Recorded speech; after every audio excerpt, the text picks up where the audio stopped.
Well, obviously the understatement of the year is it was a big win for us. And I'm really proud of the players because, I actually feel we've been playing some pretty good basketball the last few games, and we just haven't been rewarded because we play in a tough league against really good teams. And obviously the Indiana game the other night was a crusher for all of us because we felt we deserved to win, and we kind of did a lot of things. They were good, but we did a lot of things to kind of shoot ourselves in the foot in that game. And, a lot of times with a young team, sometimes you got to, face the music again, so to speak. And we got in that same game situation where it was 4 minutes to go and we had a lead.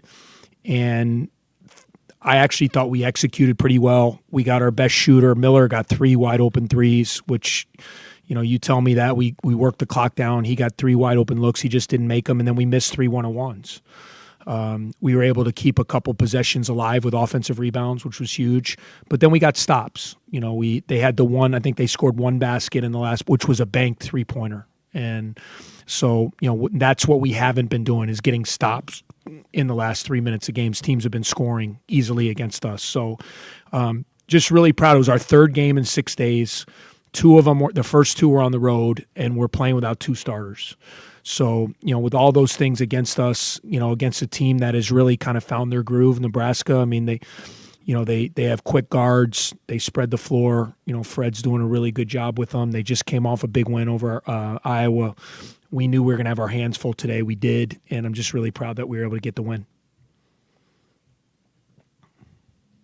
When you guys miss those 3 front ends, are you just losing it or staying calm, or what are we doing? Outwardly or inwardly? So, obviously, I want it so bad for the guys, and I just know when you're a young player, there's no substitute. You can't practice that. We can put 33 minutes on the clock and practice and do game and all that, but it's not the same. When you're in you're tired from playing 37 minutes. You're in a packed arena. You're playing against a good opponent. There's game pressure in every way, shape, or form. The only way you can get better is by, going out there and doing it and succeeding. And we've had our failures in those situations. And, the one thing for me, I want to be really strong for my guys because I know a lot of them are going through it for the first time. And, I'm looking out there a lot and I'm just saying, oh my God, like Robbie's a freshman, Ryan Young's a freshman, Miller's a sophomore, Pete's a sophomore. We got a lacrosse player handling the point. This is pretty awesome. It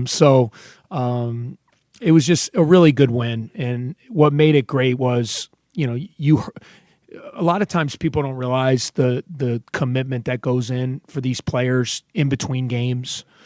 What they have to do with their bodies, whether it be strength and conditioning, lifting weights, getting treatment, eating right, sleep. Oh, yeah, they go to Northwestern as well. We've started our quarter, so they're in class. And when you put that kind of investment into it and you don't get to taste some success, it can be hard.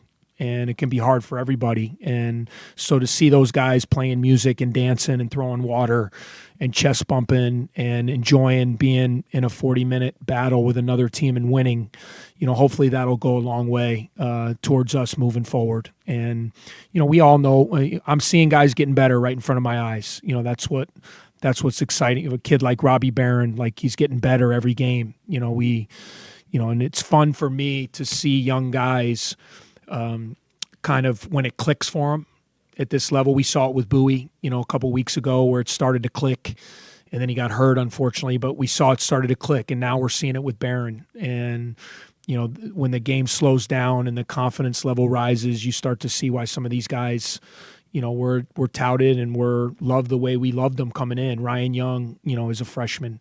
Miller being in the situation he's never been in where he's got to be a key guy, and we're going to go to him late and to make big free throws and do things like that. So we're just going to stay the course. It's one game, but it's a big one for us, and it was great to see our guys smiling and having fun. When Nebraska had a chance to tie the game there, I think it was Pat Spencer got a piece of that 3-pointer.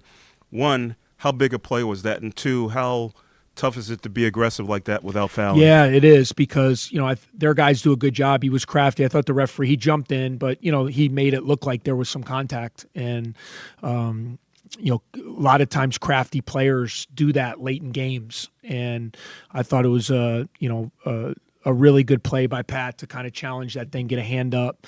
And then for Miller, because the ball was deflected and it didn't hit the rim, sometimes those are balls that, like they get an offensive rebound when the ball is going to be short. And I think for Miller to get that ball, and then after just missing 3 threes and the front end of a 1-on-1, for him to go to the line there with 11 seconds and make 2 to go up 5, was really big as well.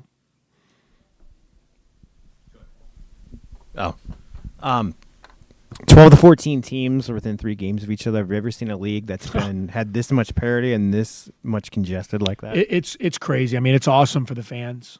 I mean, it really is. Like I enjoy going home at night and watching games when they don't really affect me. But it is unbelievably excruciating for the coaches and play, because I've never been a part of the conference. And we say it, and a lot of leagues say this, but I'd be hard pressed to think of any coach that goes into any Big Ten game feeling good about it.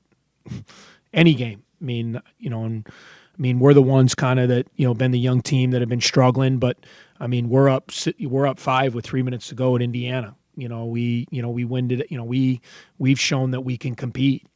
And so is everybody else. I mean, it's just crazy. And, I think that's why you just got to, like what I've tried to tell our guys is everybody's going to play 20 games. And you're going to see teams go through where maybe they win 4 or 5 or win 3 in a row. And then you're going to see teams, go through little losing because of the schedule. Like we played 3 of our first 4 on the road, and our home game was against Michigan State. Thanks a lot. So, we're 0-4, but, our 4 games was home against Michigan State, at Purdue, winning his team in the conference at home in 6 years, at Indiana, one of the best venues, at Minnesota, really good team. So, you're looking 0-4, but, I think, what are there only about 4 road wins the whole league? So 3 of, what we haven't done, we didn't win the Michigan State game. Other than that game, we've kind of held serve. And that's why it's so important when you have home games, you have to try to win at home. And then when you have an opportunity to try to steal one on the road like we did, that's what hurt about the Indiana. We had an opportunity to steal one, we didn't, and hopefully we'll give ourselves those opportunities going forward. So Miller Kopp was at the line with 11 seconds left, and he made both. Those were like the first big late shots he's hit in his career. What does it mean for him, now having succeed in a moment like that? No, it's huge. I mean, and he wants the ball. Like that's what I've always loved about Miller. I mean, he, make no mistake, everyone knew how highly I thought of him, in high school because of his competitiveness and because of his courage and wanting to be in those venues and wanting to take those big shots. But until you get out there and do it at this level, like there's still, the unknown and, can I be that guy? And I just love the fact, again, he got 3 open ones in a row. He took them. He missed them. He missed the front end, but yet he still went up there after missing those 4 shots, and he went up and he made the 2 biggest ones. So he's going to be in that situation a lot in his career. And, hopefully all of these experience that he goes through, like today, it'll give him more confidence the next time we're in it.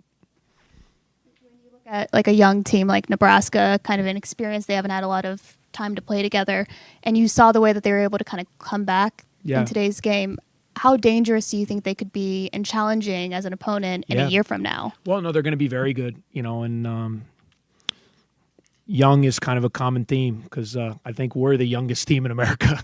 So I think they're older than us, but I really like what Fred's done. When you have so many new guys like they had, I think 8 of their top 9 are new.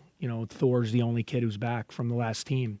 Like, people don't realize you don't just put 9 guys together and they become just because they're talented or whatever. It takes time to become a team.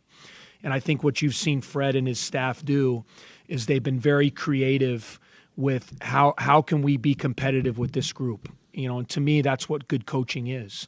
The guys that I have, how do I win with them? You're seeing them mix defenses up. They're doing a lot of switching. They're creatively, playing off guys they don't think are good. They're scheming up to give themselves a chance to win.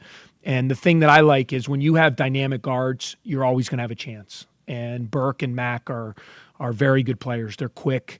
They're They can get by you. They can make shots. And Fred is a really good offensive coach. So, I mean, he spaces the floor well and he runs good stuff, and they put you in a tough position. So they're not I wasn't feeling good about playing them today. Trust me. I mean, I knew what we were up against. I knew we were going to have to play well to win, and I'm happy that we did enough to get the job done. Obviously, with your team, of course, being very young and, obviously having a little bit of junior and senior leadership, but not especially on the court, a lot of freshmen and sophomores. Is there an onus, do you think, maybe on the first years that they're kind of they know that, despite all the coaching and despite all the leadership, that it's really on them to perform? Yeah, I mean, look, we're going to do our best, and I got to be that guy for them as they're going through this. But at the end of the day, I'm not playing. The staff isn't playing. So to your point, them winning today, that was them.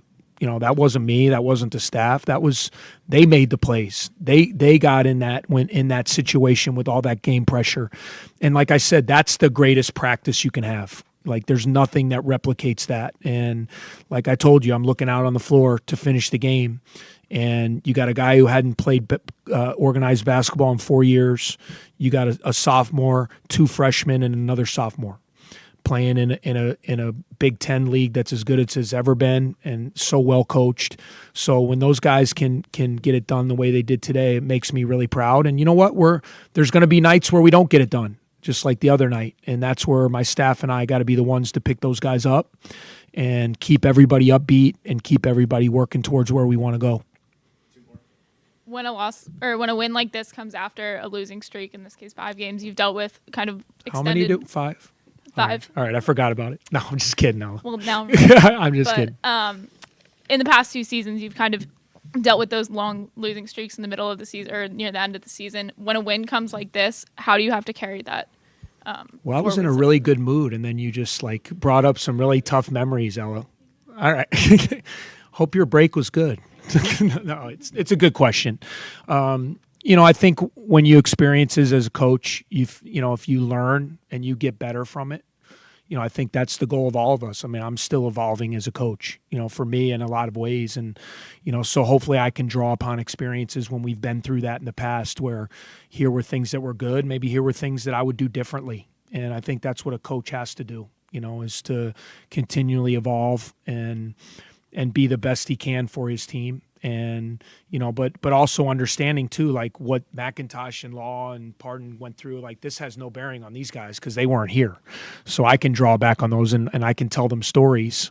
But at the end of the day, it's a new journey. And that's what's fun about coaching college. You get to do new journeys with new groups. And I'm really excited, even though we've had our struggles, and I really like these guys. I really see the character that we have in these young kids and the way they work and how much we're going to get where we want to go. But sometimes when you go through it and you're real young, there's some painful times along the way. And we've had to go through that the last few weeks. And hopefully with each game, we can find a way to win some more and continue to develop as we, move where we want to go at the end of the day, which is to be a team that can compete at the highest level in the Big Ten. Yeah, Boo will be reevaluated probably at the middle of this week. He'll be out for sure for Iowa. And then, it's just kind of a wait and see. It's he needed to rest it for a few weeks, and then, our medical staff will, obviously lead us in the right direction. And I hate it for him. I mean, he's been a pain in the not having to play. That kid loves to play, and him sitting on the sideline is not a good thing for us or for him. And so, we're going to be smart about it, though, because you don't want it to be anything long-term. But obviously just getting him back and another guy who can help on the perimeter is going to really help us moving forward. Shouldn't be right now, knock on wood. We expect him back. We definitely expect him back. And Anthony Gaines just underwent surgery, so he's out. And obviously we miss Gaines as well. He's a junior. He's played in a lot of moments. His defense, his athleticism. So, he won't be back, but we're hoping to get Boo back sooner rather than later. All right, guys. Thank you. Thanks for coming.